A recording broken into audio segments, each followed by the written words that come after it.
Buenísimo. Bueno, vamos con nuestra segunda y última parte de la clase de Teorías Sociológicas 2 sobre la unidad 4 de Teorías Sociológicas 1. Pasa que ya estoy pensando que se termine el semestre, que tengo que preparar la materia del semestre que viene, pero es Teorías Sociológicas 1, en la unidad 4 sobre Michel Foucault. No hice esta presentación del video de la primera parte de la clase porque habíamos empezado a grabar antes, así que bueno, pero se orientarán igual cuando lo retomen.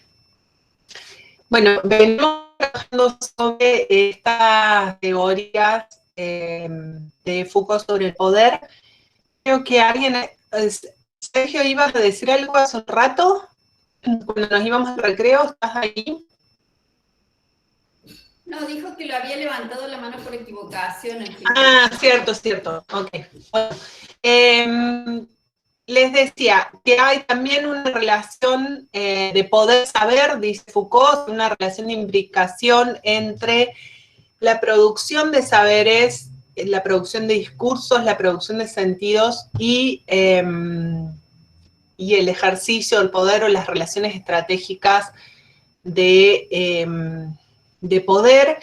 Y decía Foucault en ese sentido que a los discursos hay que interrogarlos, por lo tanto, en dos niveles. Un nivel era el de la productividad táctica, que es el nivel de los efectos, ¿no? De qué efectos de poder y saber aseguran los discursos. Y otro es el de su integración estratégica, es decir, cuál es la coyuntura, cuáles son las relaciones de poder en las cuales se produce, emerge ese discurso. Entonces, eso, en qué condiciones es producido y qué efectos produce.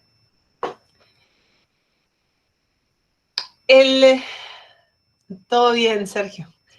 En El sujeto y el poder, que es un texto de 1982, Foucault dice que el ejercicio del poder no es solo un relacionamiento entre jugadores, entre comillas, es decir, entre sujetos individuales o colectivos, sino un modo en que ciertas acciones modifican a otras.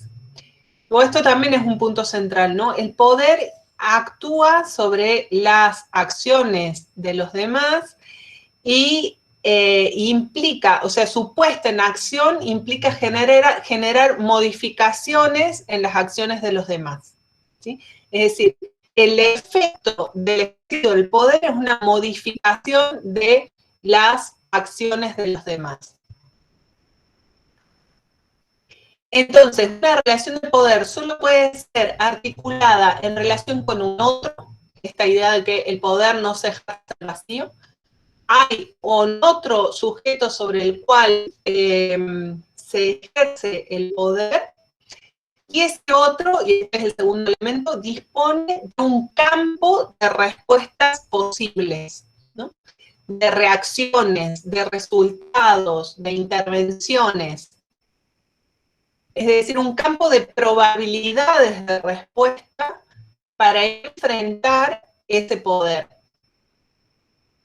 Y esto que yo lo adelantaba hace un rato antes del recreo en la respuesta que le daba a Emiliano. El poder no es solo siempre ni únicamente una relación de consentimiento, es decir, no siempre genera obediencia, consentimiento, consenso, pero tampoco es solo siempre ni únicamente una relación de violencia, de coerción, de sometimiento.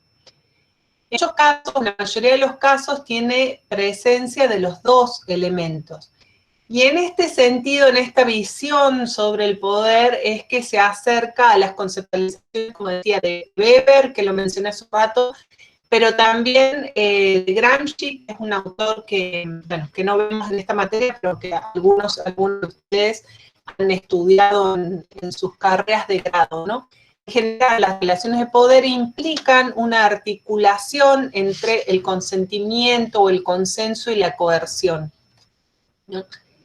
Entonces, el consenso y la violencia son instrumentos o resultados, pero no son la naturaleza misma del poder, no son la definición de la naturaleza misma del poder.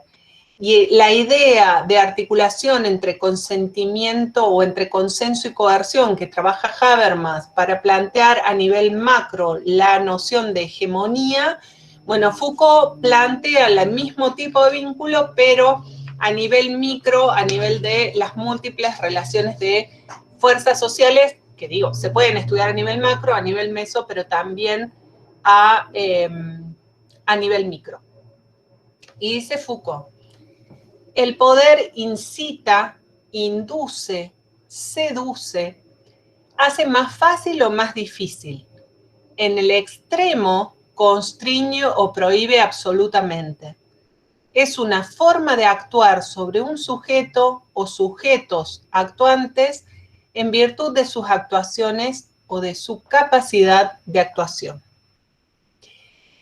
Y con esto tiene que ver la noción de gobierno o el poder pensado en términos de gobierno en Foucault. En Foucault la noción de gobierno tiene que ver con la noción de conducción o la idea de conducir, ¿no? Y me parece que ahí se capta también como lo específico de las relaciones de poder. La idea de gobierno, en tanto conducir a otros, implica dos cosas. Por un lado, liderar a los demás, ¿no?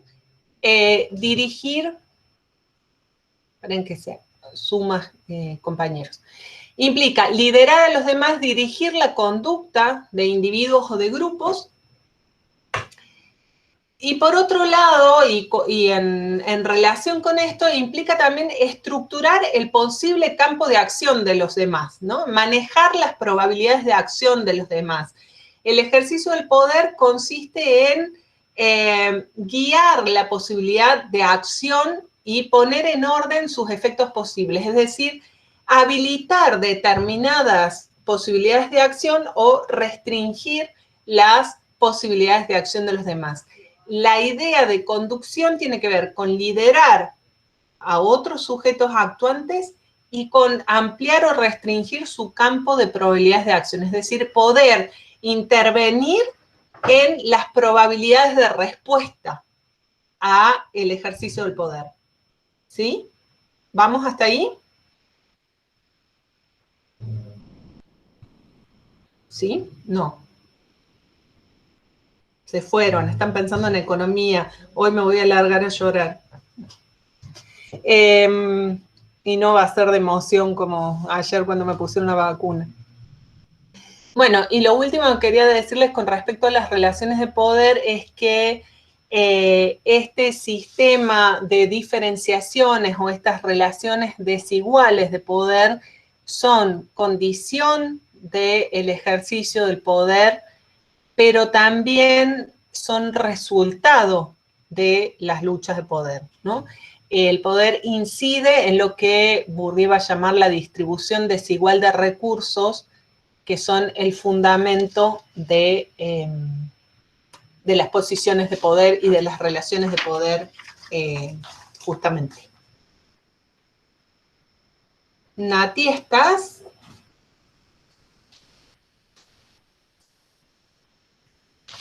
¿Querés? Sí, Sole, estamos. Dale. Bueno. Un segundito. ¿Cómo vamos hasta ahí, gente? Bien. Me están mintiendo, están en cualquier lado. No. Hoy están pensando en cualquier cosa. Gracias, Marcos. Bueno. Estamos bien, Sole, ¿por qué pensás eso? Si está todo el mundo atento. Me Pasa parece que ya- A mí me parece que es como un efecto de mí, que te hace sentir sola quizás, pero estamos acá. La No. pizarrita nos inhibió. Ay, cállate, Emi.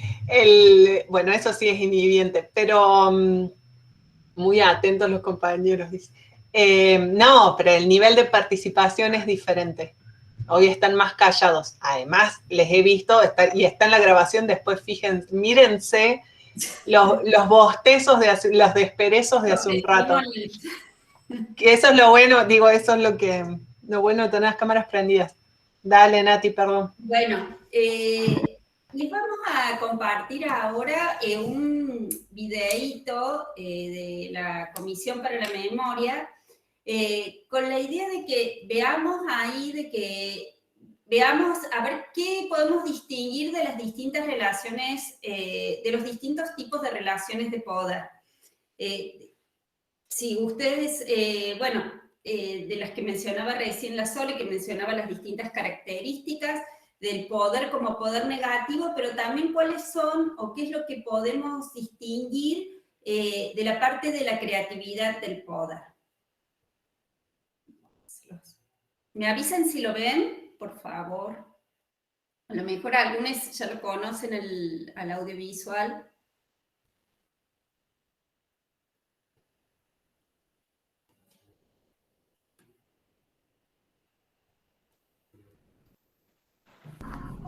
¿Ven? Sí, ahora se ve.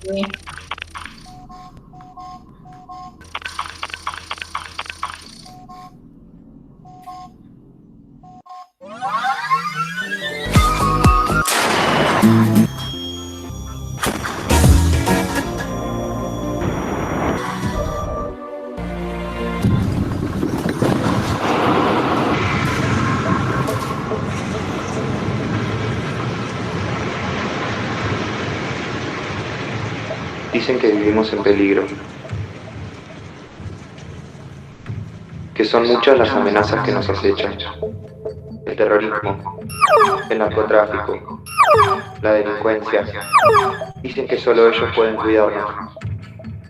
Para garantizar nuestra seguridad, construyen muros, controlan las redes sociales, compran armas, militarizan los territorios, desatan guerras. La guerra contra el terrorismo, la guerra contra el narcotráfico, la guerra contra la delincuencia, la guerra contra las amenazas globales, la guerra para ganar la paz, la muerte para defender la vida, la vigilancia para garantizar la libertad. ¿De quiénes nos cuidan? ¿Quiénes son los peligrosos? Nosotros, siempre son nosotros, los extranjeros, los migrantes, los pobres,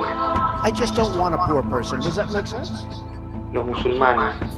Donald J. Trump is calling for a total and complete shutdown of Muslims entering the United States. Después del ataque a las Torres Gemelas en Nueva York, Bush mandó a hacer un enorme muro para luchar contra el terrorismo. Ya son 6.000 los cuerpos de los migrantes encontrados en el desierto. Murieron por traspasar una frontera de sed y de hambre. En México, la guerra contra el narcotráfico generó 100.000 personas desaparecidas. Los narcotraficantes siguen más poderosos que nunca. La guerra de Siria la desataron los ingleses para proteger a la población civil de su gobierno islámico. La guerra ha provocado más de 470.000 muertos civiles y las migraciones de 5 millones. Miles de ellos han muerto ahogados en el mar Mediterráneo. Con las mismas excusas, el conflicto armado interno en Colombia ha afectado a más de 8 millones de personas, y la secuencia sigue. En Brasil se militarizan las favelas y asesinan a dirigentes políticos que lo denuncian, y no paran en ningún lugar. Para luchar contra la violencia en las escuelas, el gobierno de Trump en Estados Unidos propone que los profesores no vayan armados a dar sus clases. Dicen que la violencia es el único camino para la defensa de la soberanía nacional, para garantizar la seguridad transnacional, para que todos estemos tranquilos.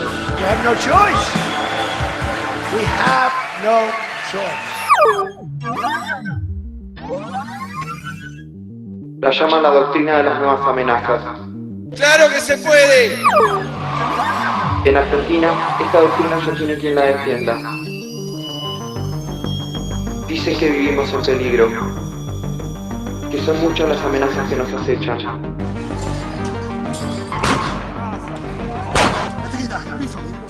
Quieta, señora.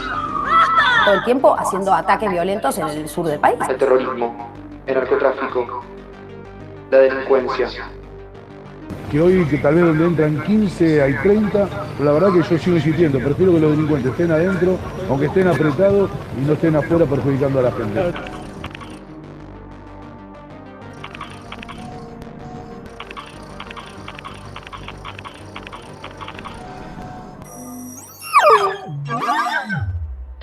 Dicen que solo ellos pueden cuidarnos.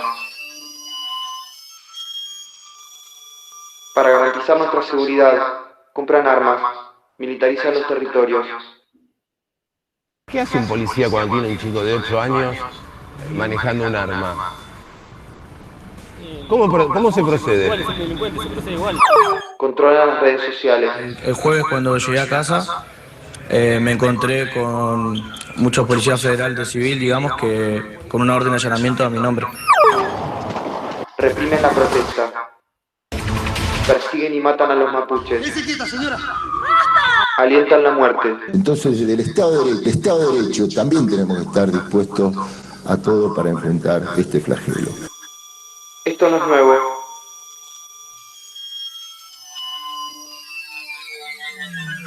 Pero en el marco de la doctrina las nuevas amenazas puede ser peor.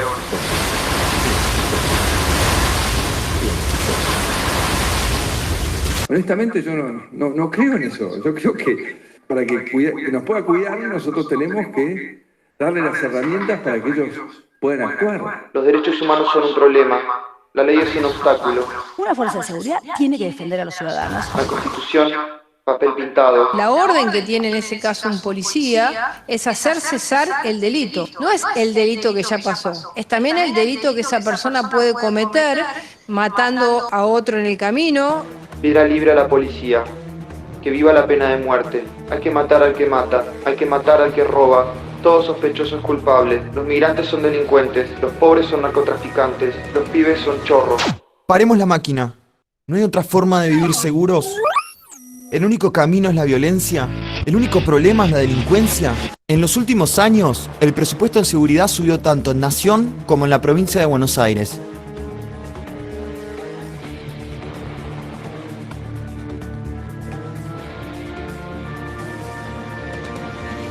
Se gastan miles de millones de pesos en policías, patrulleros, armas, chalecos, cámaras de vigilancia, mientras la pobreza crece, mientras la desocupación aumenta, mientras se cierran escuelas y los hospitales colapsan de gente. Sí, es cierto que el mundo está lleno de peligros. Los desastres ambientales, la pobreza, la desocupación, el hambre, la desigualdad, la injusticia, la tortura, las guerras, la muerte. Lo provocan ellos. Los que dicen que están para cuidarnos. Pero nosotros tenemos que cuidarnos de ellos. Los gobiernos autoritarios, las potencias guerreras, las empresas explotadoras, los jueces adictos al poder, los medios de comunicación mentirosos. De ellos nos cuidamos entre todos, porque los otros no son el problema. El problema son ellos. ¿Y entonces? Tenemos el desafío de construir una democracia donde la libertad de nadie, de ninguna mujer, de ningún hombre, de nadie, se ponga en peligro en nombre de la seguridad de todas y todos. Donde nuestros derechos sean la garantía de la libertad y la seguridad de todas y todos. Donde la solidaridad, el amparo y el amor sean los que construyan la comunidad.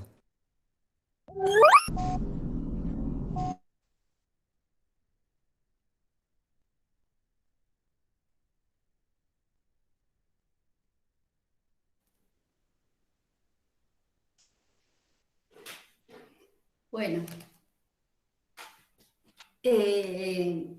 bueno, la idea del audiovisual era esta, a ver si que distingamos o que veamos qué tipos de relaciones de poder, que pensemos qué tipos de relaciones de poder podíamos distinguir ahí. No sé qué, alguno de ustedes...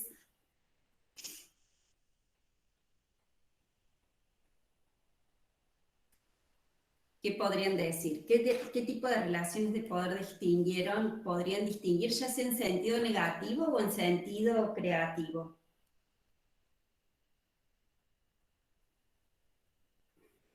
¿Recuerdan cuáles eran las que estaban en sentido negativo? Perdón que voy a hablar con un poco de ruido de fondo. Sí. Lo que yo distingo en el video es, primero, la violencia negativa por la creación, aparecían todas, me parece, el tema de la prohibición, la censura y la creación de dispositivos que hacen ver de determinada manera a los sujetos y que por lo tanto justifican cierto accionar. Pero también, si lo positivo tenía que ver con la resistencia, con un poder que se construye desde distintos lugares, también aparecía en el mismo video, es la muestra de un poder que se construye desde otro lugar o que trata de influir. Bueno, un poco eso lo que veía ahí, en base a tu pregunta. Sergio. ¿Alguien más puede como ver cuáles son, o describir un poquito más qué es lo que vieron en de las distintas formas de poder negativo o positivo? Gracias, Sergio, sí iba en ese sentido.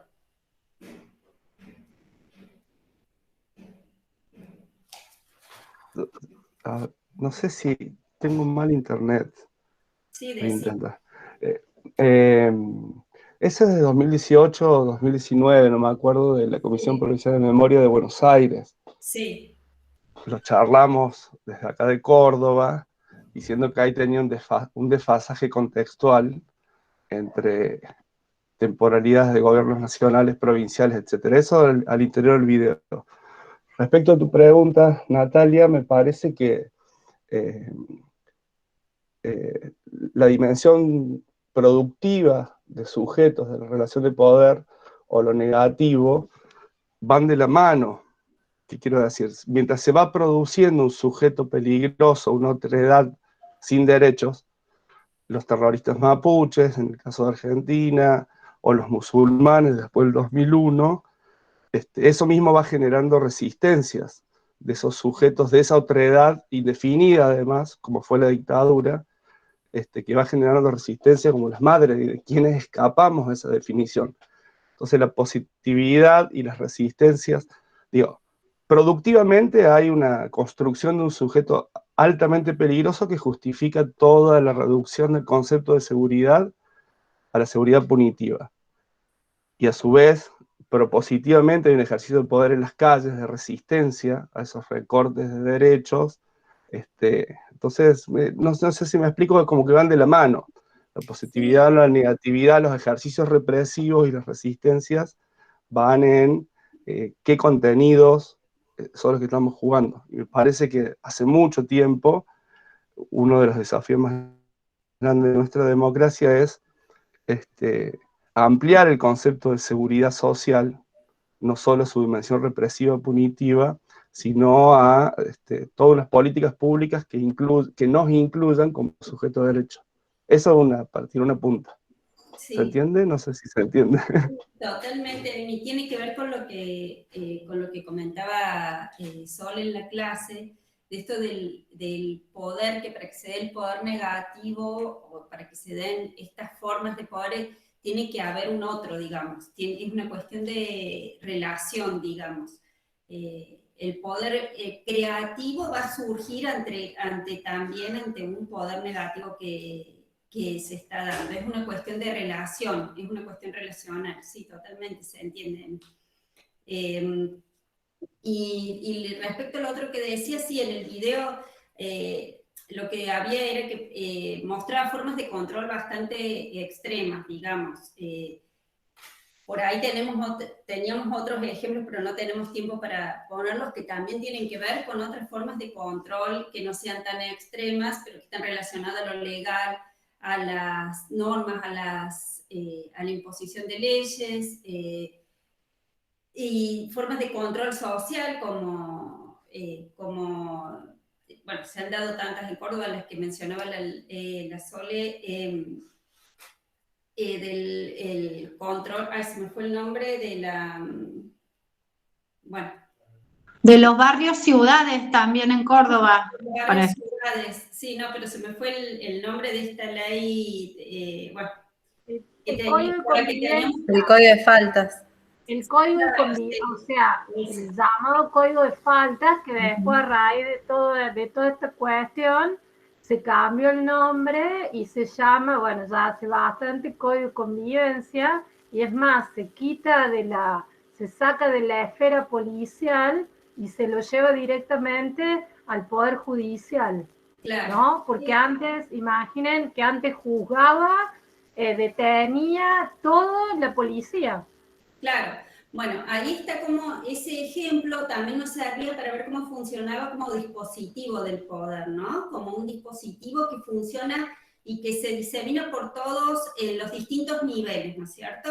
Entonces está en un nivel, bueno, en un nivel policial que se ejerce en las calles, en un nivel de violencia, pero que también tiene su formato, toma forma en una norma, en una regla, que le da una forma jurídica para decir qué es lo prohibido, lo no prohibido, y que además también tiene sus consecuencias en la sociedad, porque yo no sé, por ejemplo, si ustedes, hasta en los grupos barriales de vecinos, no sé si habrán visto en los grupos de vecinos, esta persecución que hay un auto que pasa, hay una moto que pasa, como que eso, digamos, estos mecanismos de control y estos mecanismos de control y de poder como que se transmiten y se funcionen como un dispositivo en el sentido de que se van transmitiendo en todos los niveles y van teniendo sus efectos en todos sus niveles. Y como contrapartida también, digamos, a estos dispositivos de poder, teníamos, por ejemplo, lo de la marcha de la gorra, ¿no es cierto? Todas las actividades creativas que además se hacían en función de eso, para demostrar lo diferente o para demostrar la creatividad de lo diferente. Bueno, y con respecto a este audiovisual, cuando se hablan de estos mecanismos negativos del poder que mencionaba un poco como la poca creatividad, que son poco creativos estos mecanismos de violencia extrema o de... Me pareció muy ilustrativo la frase de Trump que decíamos no tenemos opción, no tenemos otra opción, ¿no? O sea, como gráficamente casi caricaturesco, digamos, llevar a la caricatura, digamos, esa falta de creatividad en los mecanismos de control de pasar a la violencia extrema. Pero bueno, también eso, ¿no? De que si no es la violencia extrema, lo hacen a través de otras formas, a través de otros mecanismos. Sí. Nati, perdón, Martín, habían levantado la mano Sergio y el Emi. Bueno, y Martín ahora. No sé si, ¿quién levantó primero? ¿Si Sergio o el Emi? Sergio, el Emi y Martín en ese orden. Dale, perfecto. Bueno, hoy estoy muy hablador, prometo no hacerlo tan seguido. Una cosa quiero comentar. Buenísimo que estés ¿Sí?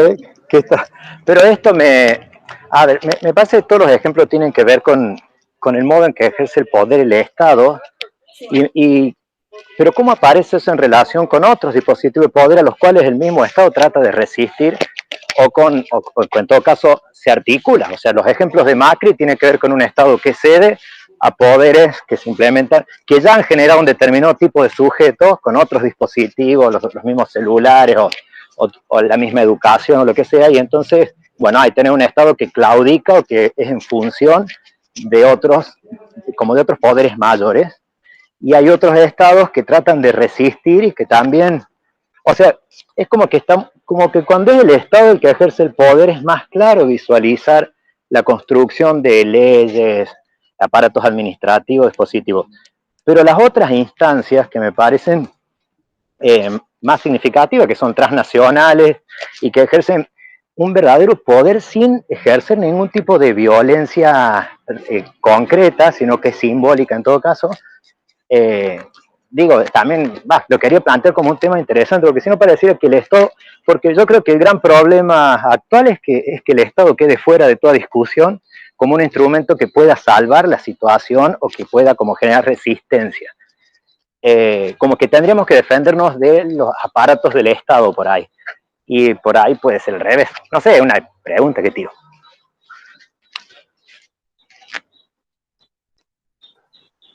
Aprovecho. Y en dirección de lo que decía Sergio, parece que el video muestra, trae a colación una construcción que hace Zaffaroni ya hace muchos años, utilizando el concepto de poder de Foucault, con lo que estamos hablando, somos como el sistema penal, el Estado de Derecho, puede o no, depende de la configuración y de las políticas públicas, ser un limitante a un poder que excede al Estado como cristalización de relaciones de fuerza, que es el poder punitivo.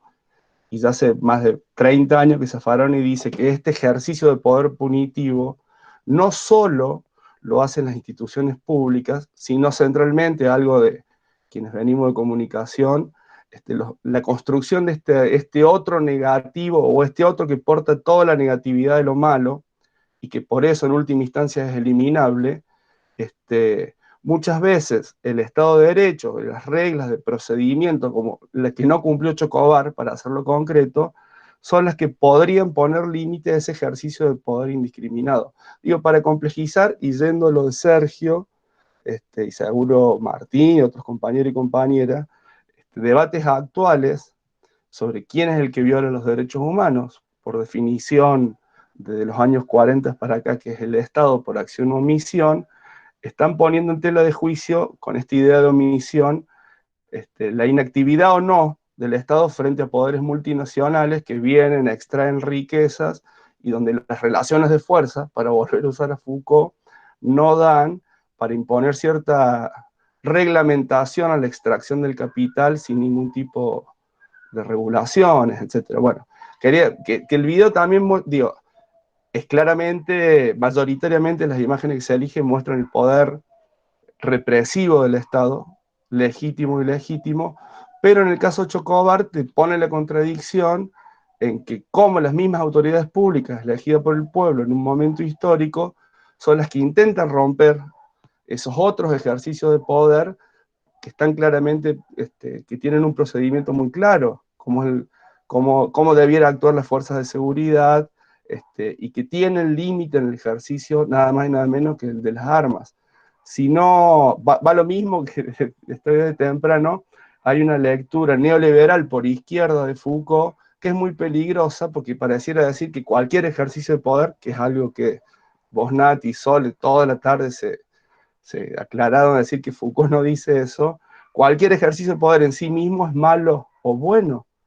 Entonces, yo traigo del video ese ejemplo donde todos los intentos de romper ese límite al ejercicio legítimo de las fuerzas, diría Max Weber, fueron claros intentos de justificar un accionar ilegal del Estado, por lo menos con las leyes y los procedimientos que tenemos ahora. No sé si me explico.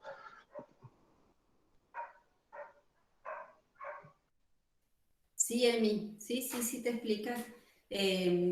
Bueno, pero sí, justamente eso, o sea, la idea, por eso digo, en el video se expone este tipo de poder, este tipo de accionar del Estado, se lo expone de esta manera, y es este tipo de poder o esta idea de poder la que se expone en ese video, no es que estemos planteando que digamos que es solamente ese tipo de poder o relaciones de poder las que se plantean desde el Estado, digamos, es las que se ponen como ejemplo en este video para analizarlo. No sé si me entendés de mí. Sí, y discutimos con los compañeros de la Comisión de La Plata en el sentido de que es bueno para el debate. Digo, coincidimos totalmente que no casualmente con la imposición del neoliberalismo, con las dictaduras de Latinoamérica, hay un mecanismo que es la construcción de un otro absolutamente negativizado, que uno lo podría rastrear con los genocidios anteriores en nuestra historia reciente, para hablar de lo que sucedió ayer nomás, que es el mecanismo. En los 90, en la plena era del fin de las ideologías, ya no fue la doctrina de seguridad nacional, hasta antes del 2001, hasta las Torres Gemelas, sino la doctrina de la tolerancia cero, la que justificaba que hay unos seres humanos que por el hecho de ser como son, que cargan todos los males de la sociedad, no tienen derechos, para decirlo muy simple, mucho más complejo. Y que si uno no corta de cuajo de tempranito, y entonces hay que bajar la edad de imputabilidad, etcétera, etcétera, a esos delincuentes menores hoy que rompen un vidrio para entrar a una casa, el día de mañana se van a transformar en Bin Laden. Lo digo medio irónicamente, pero si habremos salido a la calle acá en Córdoba contra la implementación de la doctrina de Rudolf Giuliani, la tolerancia cero, porque hay otro modelo de seguridad democrática donde hay ejercicio legítimo de la fuerza, donde hay procedimiento que es muy complejo, pero que no es ese, porque esto nos obtura los problemas de fondo, que es la desigualdad económica y cultural. Sí, sí, sí. Bueno, ya me fui al carajo. No, pero me parece que eso da para recuperar también esto de que pensar en el poder o pensar en las distintas formas de poder y quién ejerce o cómo se plantean estos dispositivos tienen que ser pensados dentro de un sistema de relaciones, o sea, como algo relacional. O sea, no dejar de pensarlo como un sistema de relaciones y en un contexto determinado, ¿no es cierto? No sé, Martín, ¿vos habías levantado la mano también? Sí, Martín, y había después intervenido la Dani, que me gustaría que lo cuentes, Dani, y después Martín, dale. Gracias, Emi.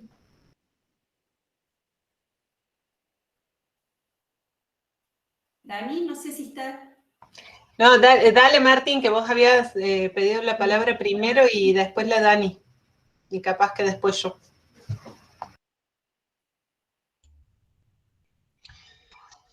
Yo quería, con respecto al tema del video, agregar que... Quería agregar que me parece un buen ejemplo Foucaultiano eventualmente para decir qué preexiste al discurso de la Comisión Provincial de la Memoria. Y si ustedes supieran qué preexiste en la Comisión Provincial de la Memoria, sabrán que en ese video es casi una generalización de la tragedia universal, en la cual, si uno quiere ser un sujeto de resistencia, prácticamente mejor que se esconda bajo el colchón. Sí. Primero porque simplifica, segundo porque no te da alternativa, tercero porque para ellos, ¿sí?, somos todo parte de un sistema de poder que la única resistencia que eventualmente marca es la de Adolfo y la de Nora Cortiña. Si ustedes están atentos, seguramente con el EMI que conocemos bien todo eso, pero en clave, para salir de lo, llamémosle, de los que conocemos ese mundo, ¿sí? Pero vos pusiste el ejemplo, Nati, no lo puse yo. Sí, sí, y en ese sentido creo que el video nos lleva a una desactualización, porque me parece que hoy sirve utilizar las categorías de Foucault, no necesariamente para analizar solamente la acción del Estado, porque si uno tiene una mirada mínimamente latinoamericanista, se va a dar cuenta que la resistencia, ¿sí?, a los verdaderos factores de poder, que incluso en el video los dice, ha sido, por ejemplo, Evo Morales, que metieron una dictadura, ha sido Dilma Rousseff, que también interrumpieron el gobierno, y las resistencias han venido de la mano de los gobiernos populares. Y ahí es donde me parece que queda totalmente desactualizado un Foucault, ¿sí?, al momento de que habla de los gobiernos como que fueran los únicos factores hoy, ¿sí?, de resistencia, ¿sí? Hoy los factores de resistencia, ¿sí?, están en la ciudadanía, pero también están en los gobiernos. ¿Sí? Los derechos humanos están en la ciudadanía, pero también están en los gobiernos. Y creo que lo que sí, el aporte de Foucault, que es fundamental y que a la postre se vislumbra, que es no solamente los gobiernos son factores de poder que te condicionan y te oprimen, ¿sí? Más que todo, ahí Gustavo y Emi plantearon el tema de las multinacionales, plantearon de los factores de poder verdadero que condicionan a los gobiernos.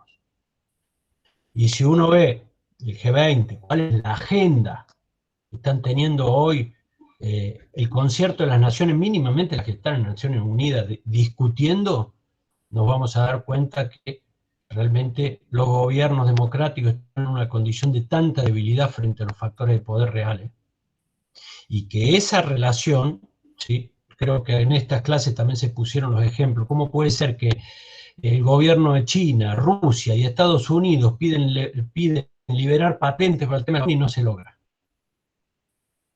Entonces, en ese sentido, creo que de ese video nosotros podemos extraer algunas situaciones de poder positivo, muy pocas. Poder negativo, casi todas. Poder de control en clave de Foucault, sí, todas. Todas, o sea, poder de control no vendría a ser como una novedad. Lo que sí yo me pregunto en esa clave es cuál es la resistencia, ¿sí? Y también la pregunta más compleja que me hago, y más que todo con el paso de los años, y mientras más información tengo, hasta dónde la gente no quiere ser controlada en la medida que vos las conduzcas a un futuro, ¿sí?, medianamente garantizado, cuando te entregan un montón de derechos a cambio de seguridad, a cambio de que la propiedad privada no se toque, a cambio de... Entonces, ahí hay un debate que es muy complejo y que tiene que ver con las relaciones de poder, sin duda, porque hay un núcleo de la sociedad, y a decirte que hay una gran mayoría de la sociedad que ¿sí?, a entregar derecho a cambio que le garantices algún mínimo de cosas, y eso sí son relaciones de poder. Sí. No, por eso yo aclaraba que el video muestra imágenes que son extremas, o sea, muestra las formas de violencia extrema de parte del Estado, que sí es como dicen ustedes, o sea, como que un poco más uno puede pensar que anularía, digamos, el poder creativo, pero, bueno, muestra algunos ejemplos de poder creativo, y yo, o sea, también me parece eso que...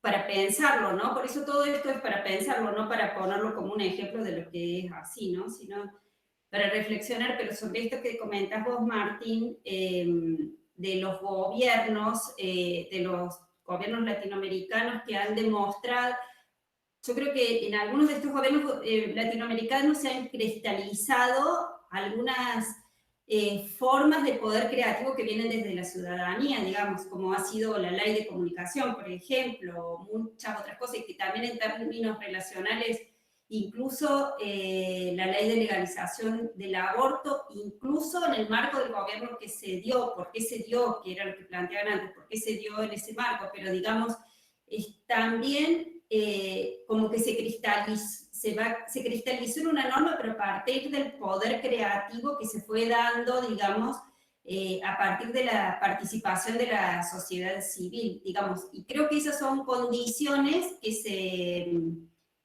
se han ido creando, generando en las relaciones de poder, y que tienen que ver con esto que decís vos también, de que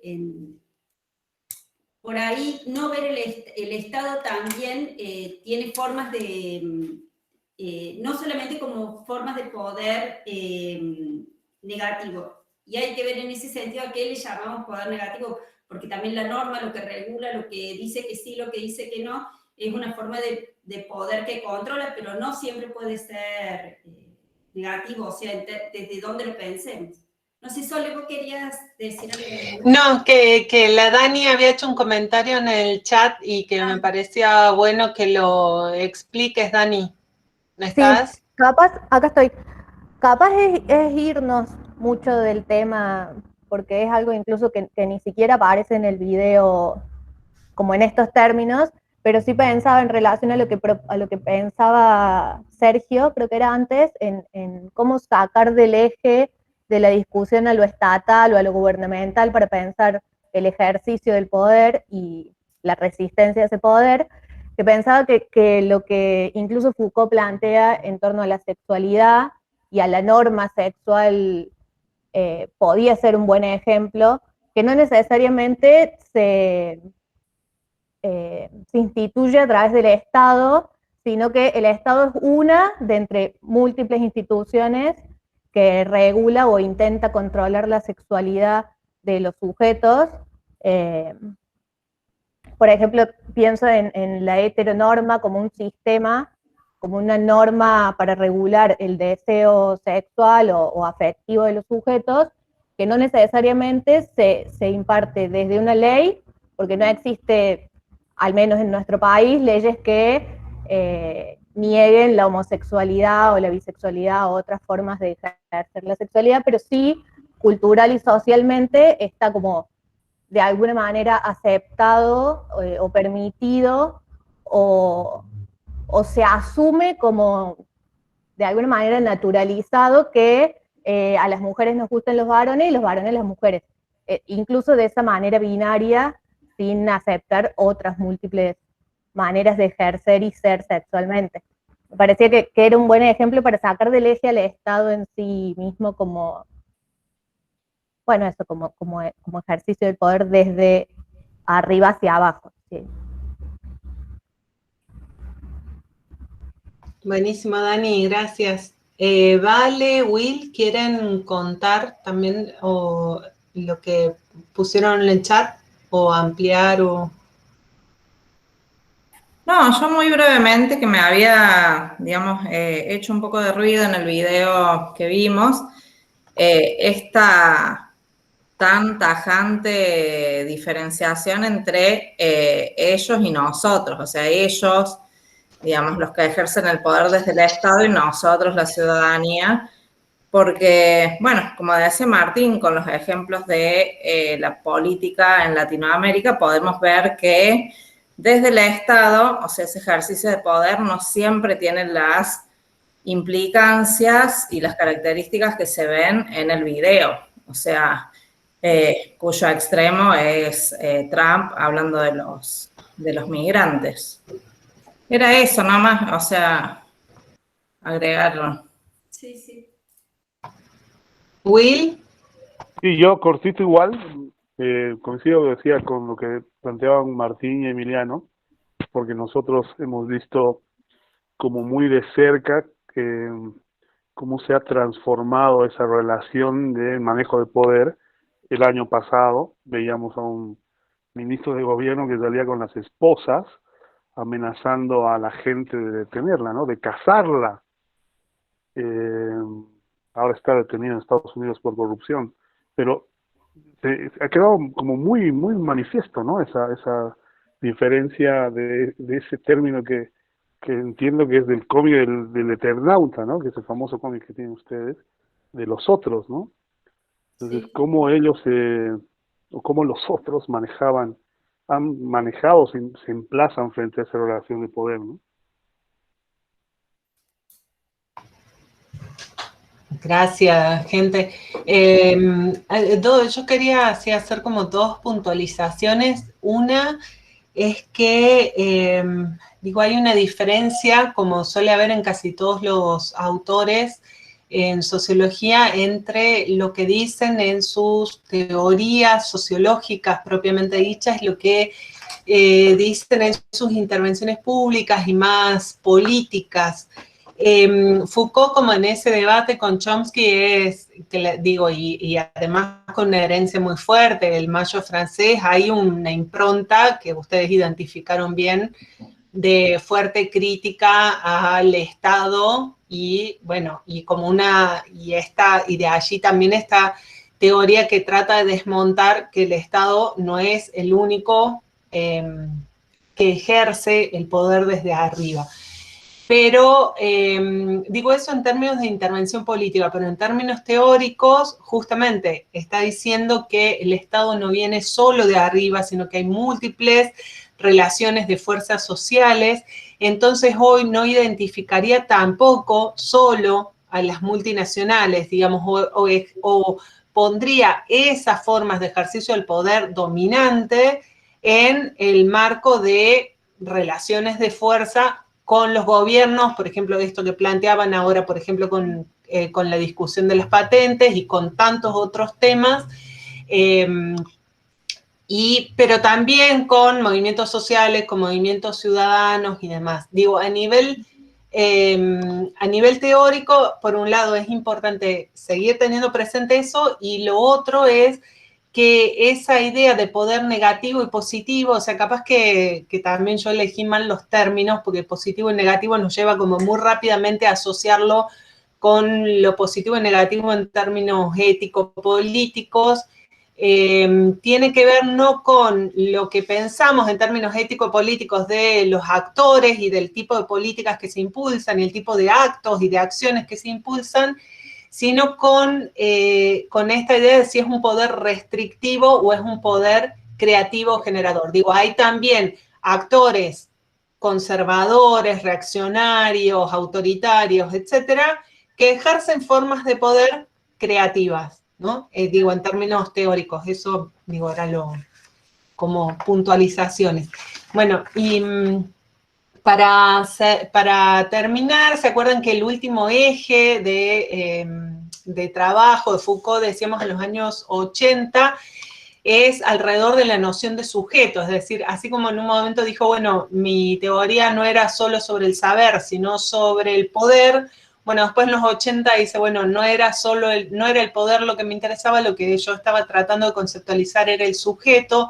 Y de hecho su conceptualización del poder en estas dos dimensiones, digamos, esa conceptualización que complejiza la noción de poder que hasta ese momento se trabajaba en sociología, es también la que lo lleva a pensar y complejizar la noción de sujeto, ¿no? Estas relaciones de poder-saber son las que producen sujetos, que a su vez son los que van a producir nuevos saberes o nuevos conocimientos, ¿no? Entonces, desde esta perspectiva, el sujeto en Foucault no es una esencia universal, sino que es, como dice también en otro tramo del debate, de ese fragmentito de debate con Chomsky que les pusimos en el aula virtual, no es una esencia ahistórica ni universal, sino que es un sujeto socialmente producido. No hay, desde la perspectiva de Foucault, una individualidad, un ser en sí, sino que lo que somos es resultado de procesos sociales y de relaciones sociales. Esto que les decía yo al inicio de la clase, ¿no? Somos en tanto, o nuestra identidad es definida siempre dentro de determinado sistema de relaciones del que participamos. Y somos, por tanto, sujetos socialmente diferenciados, sujetos además históricos, que digo que nos tenemos que ver con la época o el momento histórico en el que somos producidos. Y Foucault trabaja esta noción de subjetivación, o sea, de devenir sujeto, de constituirse sujeto, les decía yo, en relación a estas dos dimensiones de poder, ¿no? Cuando trabaja esta noción de poder restrictivo, limitativo, hay un sujeto pensado como sujetado, ¿no? Que se produce en esa relación de sujeción a las condiciones objetivas en que está inmerso, a las relaciones de poder en las cuales está inmerso, ¿no? Y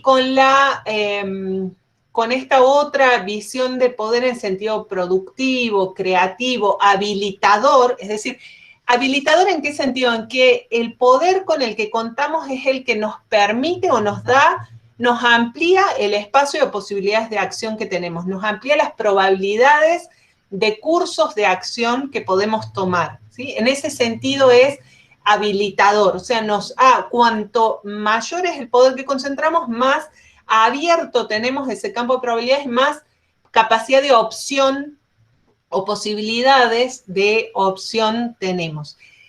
Y en esa otra noción de poder, que es un poder relacional, un poder que se ejerce frente a otro que puede potencialmente ejercer resistencia, o sea, piensen también que incluso la construcción de consentimiento o las acciones que buscan el convencimiento, ¿no? O la búsqueda de acuerdo, diríamos en términos habermasianos, implica siempre pensar o desarrollar un proceso de influencia en el otro o en la otra, incluso un proceso de seducción, de convencimiento, de búsqueda de entendimiento, presuponiendo que nos vamos a encontrar con resistencias. Es decir, la resistencia no se presupone solo en las relaciones de violencia. Bueno, y en ese caso hay un sujeto pensado, como adelantaba yo hace un rato, pensado como un sujeto libre y como un sujeto que deviene sujeto, se constituye en sujeto en la medida en que puede modificar las relaciones de poder en las que está inmerso, en la medida en que puede ejercer resistencia, en la que puede enfrentarse, en la que puede confrontar, ¿no? Entonces, digo, también hay dos visiones de sujeto ligados a estas visiones también de poder. Es decir, para Foucault fue necesario ampliar la noción de poder para estudiar esta objetivación del sujeto, por decirlo de alguna manera. Bien. Creo que estamos con lo fundamental de Foucault. ¿Puedo hacer una cosa? Porque a lo mejor Dale, Emi. Está re bueno el video para Nati, si no se está escuchando, en la medida que abre muchos debates. Pedagógicamente está buena la elección. Por ahí discutimos el video y no la elección del video. Y otra... Se entendió perfecto eso, Emi. Sí, además en clase eso, digamos, se busca para eso. Solemos usar, jugando también, capaz que más atado a lo que decía recién la Dani, cómo hay ejercicios de poder, y en esto de no necesariamente negativo, en una estrategia de, entendido el poder como una definición estratégica de que el otro haga lo que yo quiero que haga, más neutro, cuando una estrategia de querer invitar a alguien a salir, porque te gusta.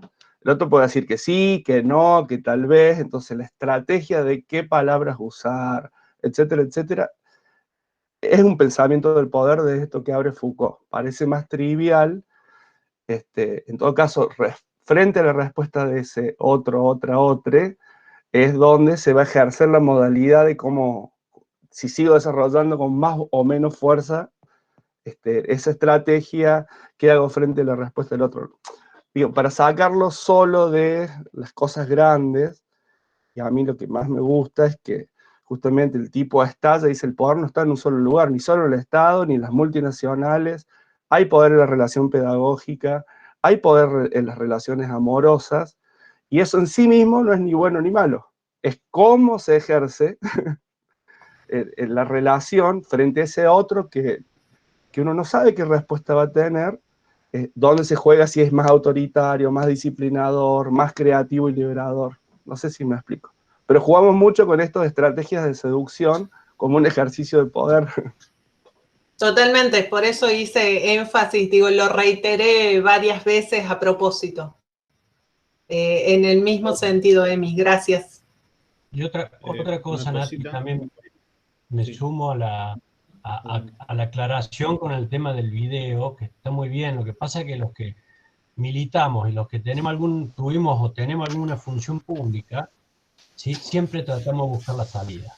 Y no alcanza con los que sabemos amar, los que realmente tenemos ansias de libertad y de fraternidad, vamos a solucionar los problemas del mundo. Es infinitamente más complejo, más difícil.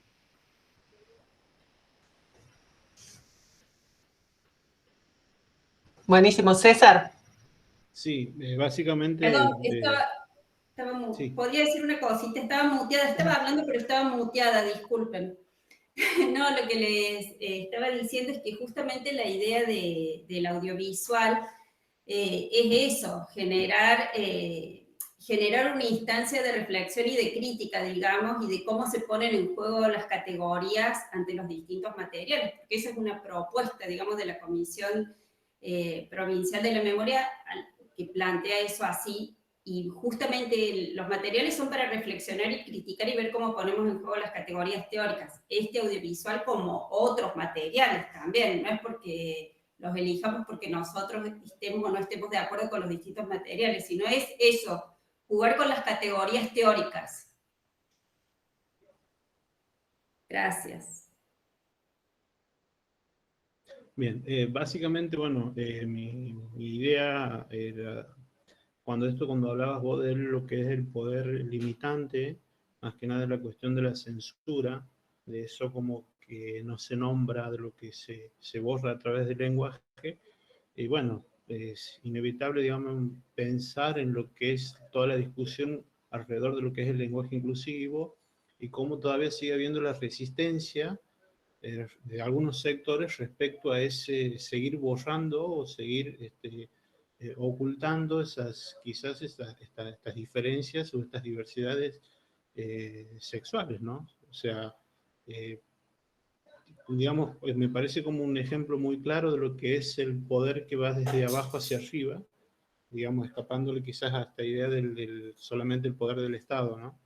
Sino de cómo de determinado grupo de personas o de resistencia de personas logra, digamos, como quien dice, aparecer en el marco general, y que como desde muchos sectores todavía se sigue resistiendo, digamos, a esta forma de nombrar algo que viene siendo ocultado desde muchísimo tiempo.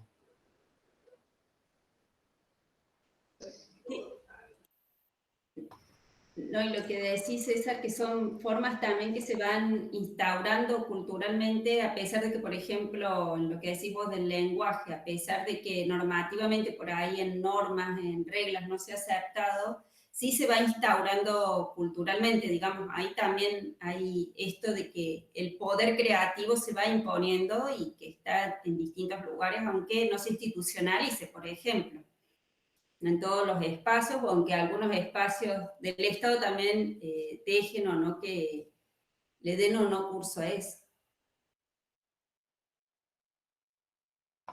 Y bueno, por último, no sé por ahí, no sé si viene el caso o no, pero bueno, tiene que ver con el autor.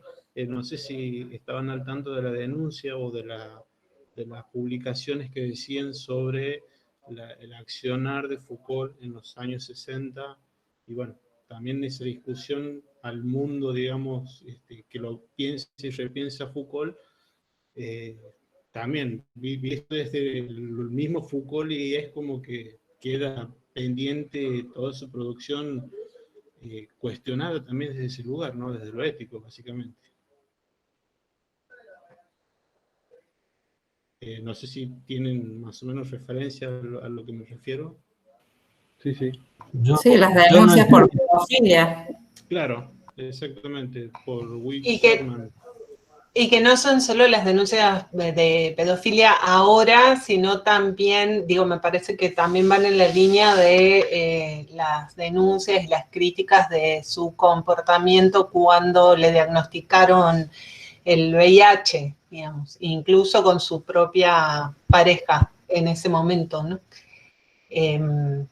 Pero bueno, yo personalmente soy de los que piensan que las condiciones, digo, las trayectorias de los sujetos sociales nos permiten comprender lo que producen a nivel teórico, pero que no por eso dejaría de leerles, digamos, no, es como no, el no a la cultura de la cancelación en ese sentido. Y lo mismo con las obras de arte, y lo mismo nos pasó con Althusser, y bueno, y así con tantos y tantos. Bueno, gente, nada, llegamos increíblemente al final. Yo creí que esta clase no la lográbamos. Gracias. Y nos queda ya la última. O sea, se nos ha pasado así el semestre impresionantemente rápido, por lo menos a mí. Nos queda la última clase con la unidad 6, que vamos a trabajar sobre Pierre Bourdieu. Bueno, ahí charlamos en esa clase cómo hacemos, porque también me gustaría que hagamos una mini evaluación de lo que fue el curso, también considerando que van a volver a tenernos a nosotras en Teorías Sociológicas 2, entonces, bueno, también para tener alguna orientación de cómo encarar el segundo semestre, así que todas las quejas las pueden ir anotando para manifestarlas en la próxima clase. Ya les negociamos un 2x1. Claro. Bueno, después les cuento, pero también hay una negociación de 2x1 de nosotras con la dirección de la maestría. Este año nos cambiaron la bocha, así que hay que armar otra materia, pero ya les cuento en la próxima eso. Bueno, eso, me gustaría también tener un espacio para que hagamos una evaluación, para contarles más o menos la idea que tenemos para la teoría sociológica 2, de acuerdo al plan de estudios actual. Entonces va a ser una nueva y va a ser con otra dinámica y otro enfoque que de lo que fue teorías 1. Y tendríamos que hablar del trabajo final. Así que, bueno, después vemos o lo conversamos, si ese mismo día nos quedamos un poquito más, o si prefieren, cortamos y hacemos un mini encuentro en otro momento. Pero bueno, ahí ¿Solo sería jueves dentro de 2 semanas? Creo que sí, no tengo el calendario acá, pero me parece que sí. Jueves 24. Que esta fue la única que se nos hizo con 3 semanas en el medio, pero todas las otras eran con una en el medio. Creo que sí. Es ahora en junio también, eso estoy segura. Sí, es el 24, me parece, algo así. Perfecto. Sí, 24 de junio. Bueno, buenísimo. 14 a 18, por lo menos acá dicen. Nos vemos en invierno. Oh, sí. Bueno, gente, un gusto, como siempre, y nos estamos viendo. Abrazos. Adiós. Chao, hasta luego. Chao, chao. Adiós. Gracias. Hasta luego. Chao, chao. Gracias.